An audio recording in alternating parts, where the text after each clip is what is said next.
नमस्कार। SC ST OBC समाज की जनता और युवाओं को बहुत बहुत बधाइयाँ, क्योंकि आपको आगे बढ़ाने के लिए UGC ने नए नियम बनाए थे जिनका कुछ लोग खुलकर विरोध कर रहे थे और विरोध के चलते उन्होंने सुप्रीम कोर्ट में याचिका भी दायर की थी और उस याचिका की सुनवाई करते हुए आज सुप्रीम कोर्ट ने उसके ऊपर स्टे कर दिया है। अगली सुनवाई 19 मार्च को होगी। तब तक UGC रेगुलेशन 2012 विश्वविद्यालय और कॉलेजों के अंदर मान्य होंगे। तो आप बधाई के पात्र इसलिए हैं क्योंकि आप घरों के अंदर, लाइब्रेरियों के अंदर कम्पिटिटिव एग्ज़ाम की तैयारियां कर रहे हैं, कॉलेज कैडर कमीशन की तैयारियां कर रहे हैं, लेकिन आप आज इन UGC के नियमों का खुलकर समर्थन नहीं कर पाए। अगर आप खुलकर समर्थन कर पाते तो कुछ लोग इसका विरोध नहीं कर रहे होते। और आप कॉलेज कैडर कमीशन की तैयारियां तो कर रहे हैं, लेकिन कभी आपने आंकड़े देखे हैं?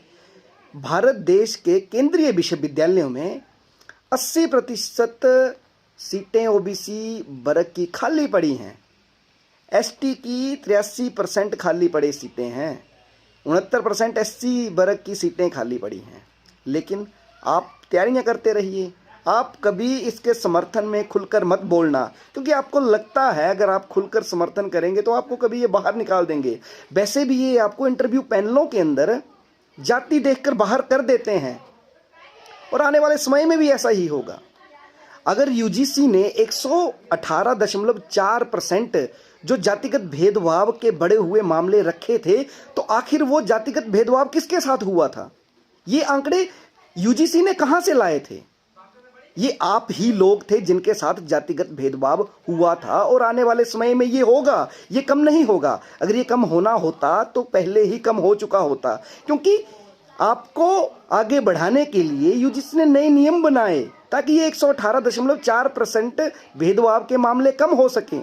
लेकिन कुछ लोग नहीं चाहते हैं कि आप आगे बढ़ पाएं, शिक्षा में आप आगे आ पाएं, नौकरियों में आप आगे आ पाएं। ये आपको अपने साथ बराबरी करता हुआ नहीं देख सकते हैं।